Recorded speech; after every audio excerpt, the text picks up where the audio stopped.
ఈ ధర్మం చేసే గుణం నీకుంది, నా దగ్గరికి నీ ప్రార్థన వచ్చింది, నువ్వు చేసినటువంటి సమస్తం కూడా నా దగ్గర ఉంది, ఇక చాలులే నేను దీవిస్తాను, ఇలాగే ఉండు, ఇలాగే బ్రతుకు అని దేవుడు చెప్పలేదు. స్తోత్రం. మీకు అర్థమైంది? ఇప్పుడు ఏమంటున్నాడు దేవుడు అక్కడ? దేవదూత ఏం చెప్తుందంటే, ఇదిగో యుప్పే ప్రాంతానికి నువ్వు మనుషులను పంపించి దైవజనుడైన పేతురు అక్కడ ఉన్నాడు, సావుకుణ్ణి నువ్వు పిలిపించుకో. ఎవరిని పిలిపించాలంట? పంపి పేతురు అను మారు పేరు గల సీమోనును పిలిపించు. అతడు సముద్రపు ధరినున్న సీమోనను ఒక చర్మకారుని ఇంట అక్కడ దిగి ఉన్నాడు. స్తోత్రం చెప్పండి. అది సముద్రపు వచ్చల తోళ్ళు, ఈ చర్మాలు అమ్ముకొని బ్రతికేటువంటి సీమోన్ అనబడే ఒక వ్యక్తి యుప్పేలో సముద్రపు ధరిని ఉన్నాడు, ఇల్లు కట్టుకొని. ఆయన ఇంటికాడ పేతురు గారు ఉన్నారు, దైవజనుడు. ఆయన్ని నువ్వు ఏం చేయాలి? ఇప్పుడు నీ ఇంటికి ఏం చేయాలి? పిలిపించుకోవాలి. అదేంటండి, నేను ప్రార్థన చేస్తాను కదా, నా ప్రార్థన సరాసరి దేవుడి దగ్గరికి వెళ్తుంది కదా, దేవదూతలు కూడా దిగి వస్తున్నాయి కదా, ఇంకా పాస్టర్తో నాకు పని ఏంటి? చూసారా అని అనుకున్నాడా? అసలు దేవుడి చిత్తమా? ఇక్కడ బైబిల్ చెబుతా ఉంది, నువ్వు దేవుని సేవకుణ్ణి ఏం చేయాలంటే ఇప్పుడు పిలిపించుకో. అతను నీకు సువార్త చెబుతాడు. ఏం చెబుతాడు? ఏం సువార్త చెప్పాడు? ఏం కావాలి అక్కడ, ఏం అవసరం ఉంది అక్కడ, ఏం అవసరం ఉంది, ఏం సువార్త చెప్పాడు? దైవజనుడైన పేతురు అక్కడ వచ్చాడు, ఆయన పిలిపించాడు. దేవుడు ఆయన దర్శనం చూపించాడు. వీళ్ళు అక్కడికి వెళ్ళారు, ఆయన్ని పిలుచుకొచ్చారు. ఆయన కొర్నేలి ఇంటికి వచ్చాడు, అందరూ అన్యులు ఉన్నారు, వాక్యాన్ని బోధించాడు. పరిశుద్ధాత్మ వారి మీద పంపబడింది. దేవుని స్తోత్రం. వారందరూ దేవుని ఆత్మను పొందుకున్నారు. ఆ తర్వాత ఏం జరిగిందో చెప్తానండి. ఏం జరిగిందంటే, యేసుక్రీస్తు నామమున బాప్తిస్మము పొందారు. దేవునికి స్తోత్రం. అల్ల చెప్పండి. అది దేవుడు సేవకుడిని ఎందుకు పంపిస్తున్నాడు? దేవుడు సేవకుడిని ఎందుకు పంపించాలి? సేవకుడితో మాకు పని అంటే మాకు ప్రార్థన వచ్చు. సేవకుడితో మాకు పని అంటే మేము ధర్మకార్యాలు. చాలామంది అండి చాలా చాలా చాలా చాలా కొంతమంది ట్యాక్స్ కట్టాలి కదా గవర్నమెంట్కి. ఆ ట్యాక్స్ ఎలా కట్టాలి? ఈ ట్యాక్స్ కట్టాలి కాబట్టి ఇప్పుడు మేము ఈ ట్యాక్స్ కట్టేటువంటి డబ్బులు ఏవైతే ఉన్నాయో మేము అనాథ పిల్లలకి డొనేషన్ చేస్తాం, కొంతమంది అన్నదానాలకి మేము ఇస్తాం, కొంతమంది పేద ప్రజలకి మేము ధర్మకార్యాలు చేస్తామని చాలామంది అనుకుంటారు.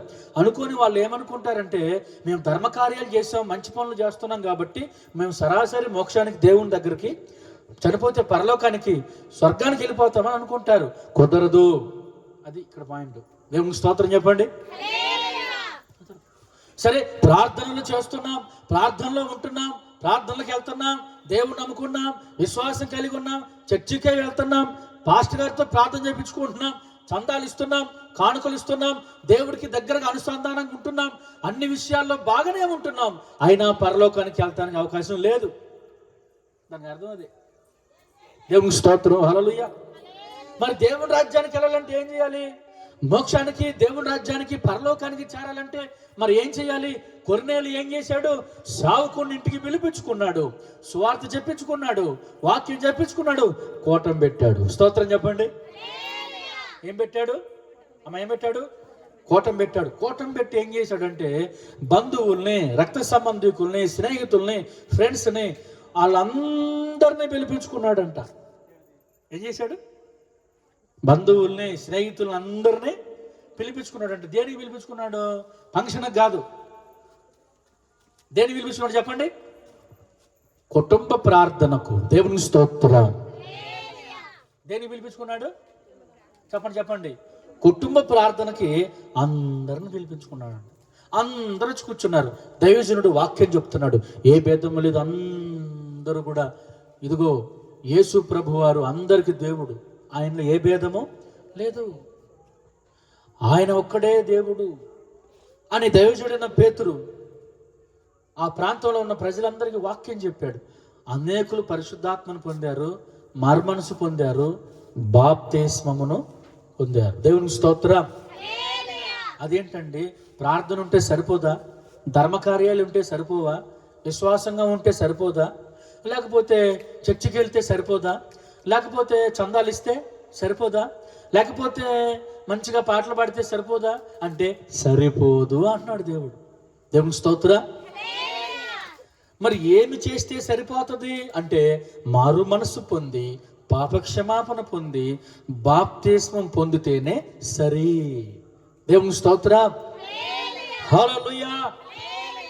కొర్నేలి ఎన్ని మంచి గుణాలు ఉన్నాయి ఆయనలో, మంచి గుణాలు ఉన్నాయి అన్ని. మరి బాప్తిస్మం ఒక్కటే ఆయనకి లేదు, అన్నీ ఉన్నాయి, బాప్తిస్మము ఒక్కటే ఆయనకి లేదు.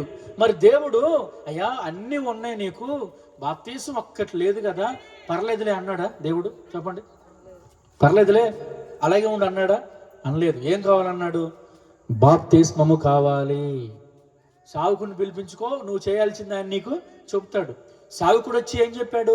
యేసుక్రీస్తు నామమున బాప్తిస్మం పొందండి, పరిశుద్ధాత్మను పొందండి. ఆయన వాక్యం చెప్తుండగా వారందరూ దేవుని ఆత్మతో నింపబడ్డారట. వారు అనేకులు రక్షణ పొందారు. ఆ కొర్నేలి ఇంట్లో గొప్ప సంఘం స్థాపించబడింది. దేవునికి మహిమ కలుగును గాక. హల్లెలూయా. గొప్ప సంఘం స్థాపించబడింది. ఆ వ్యక్తి ద్వారా ప్రాంతం కదిలించబడింది. పరిశుద్ధాత్మ సంచరణ ప్రాంతం అంతా సంచరించింది. అనేక ఆత్మ రక్షించబడ్డారు, అనేకులు రక్షణలోకి వచ్చారు. ఈ కొర్నేలి ద్వారా గొప్ప సంఘం అక్కడ స్థాపించబడింది. ఆ కొర్నేలి రక్షణ పొందాడు, అనేకులు రక్షణ పొందారు, దేవుని రాజ్యానికి వారసులుగా మార్చబడ్డారు. దేవునికి మహిమ కలుగును గాక. మనకి అన్నీ ఉండొచ్చు, కానీ రక్షణ లేకపోతే ఏం జరుగుతుంది తెలుసా? మనం దేవునికి అంత దగ్గరగా రాలే. మనం రక్షణ పొందాలి, మన పాపాలు ఒప్పుకోవాలి, మారు మనసు పొందాలి, పాపక్షమాపణ పొందాలి, నీటి బాప్తిస్మం పొందాలి. దేవుని బిడ్డలంగా, దేవునికి ప్రియమైన బిడ్డలముగా మనము మార్చబడాలి.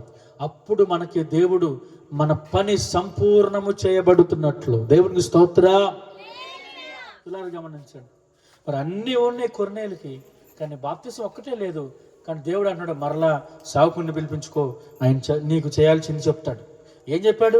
నువ్వు బాప్తిస్మం పొందు, పరిశుద్ధాత్మను పొందు, మన మనసు పొందు, ఇదిగో దేవుని అంగీకరించమని దైవజనుడు చెప్పాడు. ఆ ప్రకారంగా కొర్నేలి చేశాడు. దేవుని స్తోత్రం. దేవుడు అట్టి కృప ఈ కుటుంబానికి కూడా దయచేయును గాక. అట్టి భాగ్యం దేవుడి కుటుంబాన్ని కూడా అనుగ్రహించును గాక. ఆమేన్. హల్లెలూయా.